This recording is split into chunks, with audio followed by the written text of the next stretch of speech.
मुझे अपनी योग्यता पे, अपने काम पे, अपनी मेहनत पे मुझे पूरा विश्वास है। टूर्नामेंट को मुझे पीछे करना पड़ा और मैं अपने कागजों को पूरे करने लगा तो देखा तो ऑनलाइन हमारी वोट दिखाई दे रही है। मेरे पूरे परिवार की वोट इन नेताओं ने कटवा दी। नालों की समस्याएं हैं, मोहल्लों की, पड़ोस की सुनती रहती हूँ, लेकिन मैं कुछ कर नहीं पाती क्योंकि मैं राजनीति में बिना किसी पद के ये सब संभव नहीं है। क्यों ऐसा काम करते हैं? नौकरी कर रहे हैं, तनख्वाह मिल रही है, ज्यादा से ज्यादा ट्रांसफर कर सकते हैं नेता, इससे ज्यादा कुछ नहीं कर सकते। मैंने कल लास्ट 8 बजे तक ट्राई करी, लेकिन किसी भी अधिकारी को ऊपर से आदेश ये दे रखे थे कि इस परिवार की वोट ना बन जा, और यदि वोट काट दी तो संजीव को खत्म नहीं कर पाए ये लोग। संजीव जुकातू है, जैसे कोर्ट में लड़ते थे ऐसे ही समाज में और नेताओं से लड़ेंगे, पार्टी से लड़ेंगे, शासन से लड़ेंगे और इस समाज का, इस रुड़की का हित करने के लिए हर कदम उठाएंगे। लगातार आप देख रहे हैं कि दिलचस्प मुकाबला रुड़की के अंदर होता जा रहा है। जी हाँ, मेयर के चुनाव चल रहे हैं और मेयर के चुनाव में बहुत सारी दावेदारी है और सबसे बड़ी बात है कि महिलाओं को आगे बढ़ाने के लिए जो प्रदेश सरकार ने एक जिम्मेदारी दी है कि महिलाओं को सबसे प्राथमिकता दी जाए, इस बार महिलाओं को ही सबसे आगे बढ़ाया जाए। तो मेरे साथ में वर्मा परिवार से हैं और क्योंकि सत्यवती जी है मेरी, और सत्यवती वर्मा जी का क्या कहना है क्योंकि बसपा से टिकट लेकर आज वो भी मैदान में उतरने वाले हैं। बहुत बहुत स्वागत है आपका। हाँ जी। अच्छा, आपकी क्या प्राथमिकता होने वाली है? क्योंकि महिलाएं जो देखते हैं हम कि महिलाओं को सबसे ज़्यादा बढ़ावा दिया जा रहा है। मोदी जी भी कहते हैं कि महिलाएं सर्वप्रथम होनी चाहिए, तो आप क्या है कि रुड़की के अंदर क्या देखते हैं कि क्या रुड़की में बदलाव होना चाहिए? रुड़की में मैं बहुत टाइम से, क्योंकि मैं अधिवक्ता हूँ और मेरे पास महिलाएं में आती हूँ क्योंकि मैं एक सीनियर एडवोकेट भी हूँ। रुड़की में 32 साल से प्रैक्टिस कर रही हूँ। सीनियर एडवोकेट के अंदर मेरा नाम आता है बहुत पुराने टाइम से, इसलिए मेरे पास बहुत सारी महिलाएं आती रहती हैं अपने काम से। मैं उनके मुकदमे भी लड़ती थी, अब मैं काफ़ी टाइम से नोटरी का वर्क भी कर रही हूँ, तो इसलिए मुझे पता है कि महिलाओं के सामने बहुत सारी समस्याएं हैं। बेचारी बहुत सारी, कहीं मुकदमे को लेकर, कहीं किसी राजनीति से संबंधित मेरे पास कोई काम नहीं आता हालांकि, लेकिन मैं जो डॉक्यूमेंट वगैरह तैयार करने होते हैं मैं वो करवाती हूँ।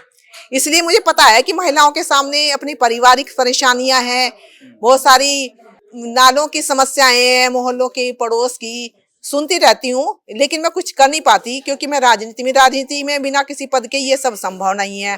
अपने अंदर एक पावर होनी चाहिए, तो इसलिए मैं इस बसपा से टिकट अगर मुझे मिल गया तो मैं बहन मायावती का धन्यवाद करती हूँ और उनके पूरे कार्यकारिणी में जो सम्मिलित हैं मैं उनका धन्यवाद करती हूँ। जो मुझे इसका सौभाग्य, उनके साथ काम करने का सौभाग्य मिलेगा तो मैं खुश हूँ और मैं ये प्रयास करूंगी, नगर की जनता से मैं ये अपील करूंगी कि अगर आप लोग मुझे जिताएंगे तो मैं आपकी सभी समस्याओं का निवारण करने में सक्षम होने के लिए प्रयास करूंगी, क्योंकि मैं एक जुझारू हूँ, कर्मठ हूँ और मुझे अपनी योग्यता पे, अपने काम पे, अपनी मेहनत पे मुझे पूरा विश्वास है, क्योंकि मैं अपने ऊपर विश्वास करती हूँ, भगवान के ऊपर विश्वास करती हूँ, फिर अपने ऊपर विश्वास करती हूँ। मैं किसी और पर कोई विश्वास नहीं करती, मैं केवल अपने ही बलबूते पर और पूरी कार्यकारिणी के बल पर, जो मेरे सहयोगी हैं उन सब के विश्वास पर मैं काम करूंगी और आगे रुड़की की जनता के लिए जो भी मेरे से वो होगी, भलाई होगी, जनहित होगा, जो उनकी समस्याएं होंगी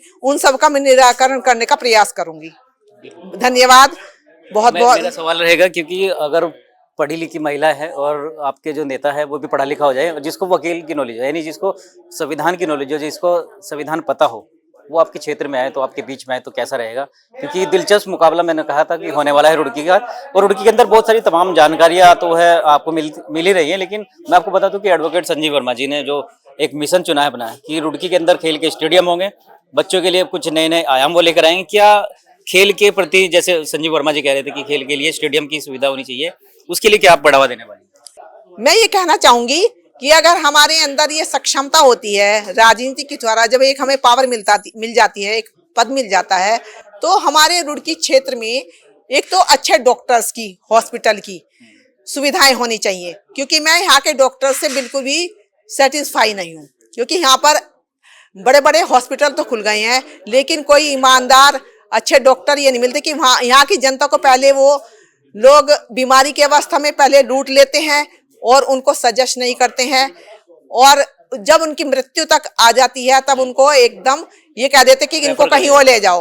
ऐसी रात को 10 बजे के बाद हम देखते हैं किसी भी समय, तो ऐसे समय में गरीब आदमी क्या कर सकता है? तो एक तो यहाँ पर अच्छे हॉस्पिटल, ईमानदार डॉक्टर होने चाहिए दूसरी बात यह है कि यहाँ पर स्टेडियम की कमी के लिए, क्योंकि हर जगह अच्छे प्रतिभाशाली स्टूडेंट होते हैं, बच्चे होते हैं, तो उनके लिए रुड़की जैसे शहर में जो आसपास के बहुत अच्छे स्टूडेंट होते हैं जो खेल के स्पोर्ट में ध्यान रखते हैं, अपने को बढ़ावा देना, इसमें कैरियर बनाना चाहते हैं, तो रुड़की में अगर कोई अच्छे स्टेडियम या अच्छे कोई ऐसी एकेडमी बन जाती है तो आसपास के जो गरीब घर के बच्चे हैं या परिवार हैं, उनके बच्चे अपने स्पोर्ट लाइन में कैरियर बना सकते हैं, कम खर्चे पर बना सकते हैं।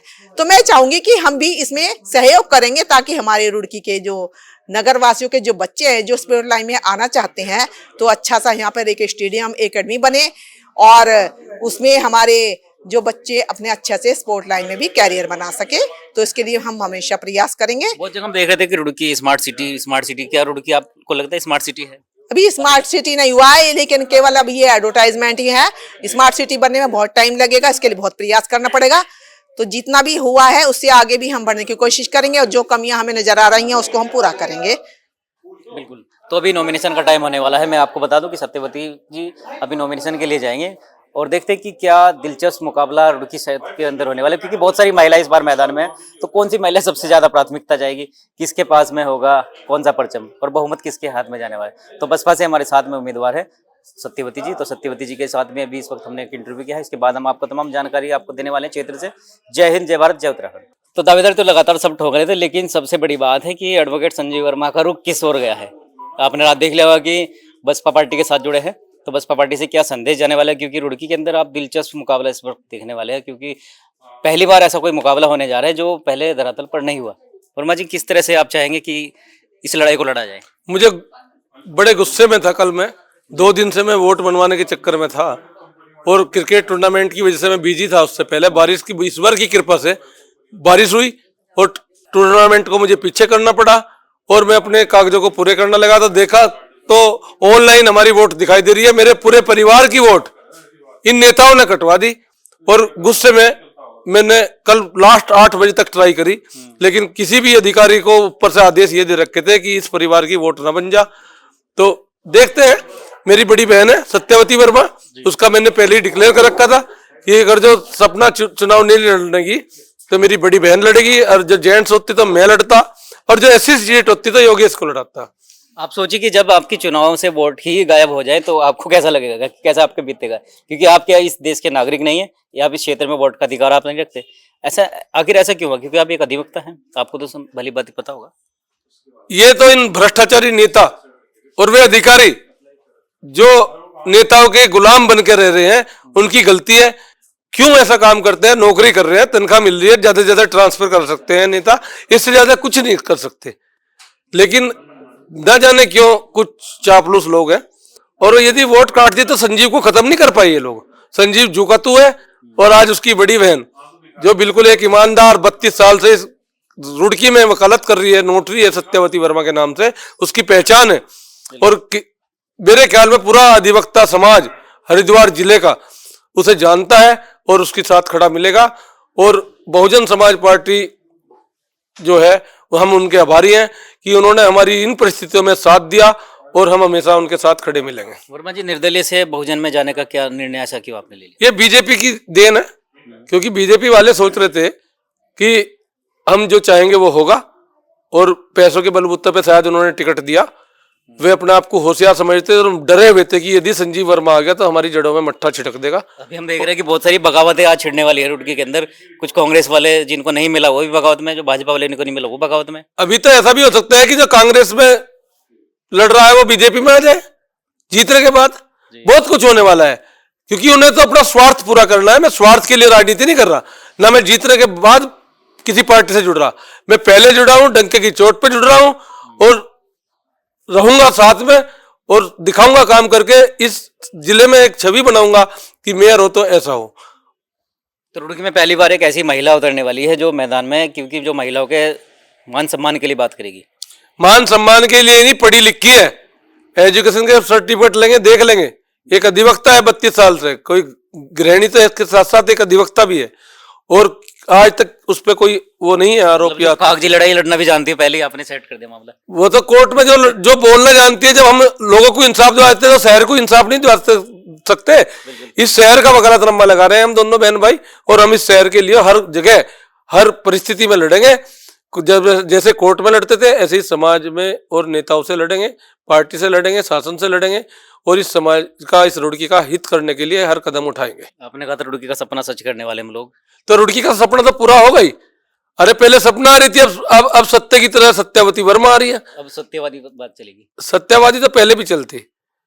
तो ये तो मैंने पहले ही डिक्लेयर कर रखा था, मेरा हुक्म का इक्का था, मेरी बड़ी बहन और एक ईमानदार छवि की महिला अधिवक्ता है, और दिखाई दे जाएगा, पता लग जाएगा किसी को, किसी भ्रष्ट आदमी की इससे बात करने की हिम्मत नहीं है, ना किसी से वो डरने वाली, और उसके इतने भाई हैं कि किसी की हिम्मत भी नहीं उसे कुछ कह दे। तो लगातार वोट और सपोर्ट आप देखते रहिएंगे, क्योंकि अभी जाने वाले हैं कचहरी के अंदर वर्मा जी, और वहाँ पे होने वाला है नॉमिनेशन। तो नॉमिनेशन के बाद फिर से हम आपके बीच आएंगे। यूं ही बने रही राही न्यूज़ पर। धन्यवाद।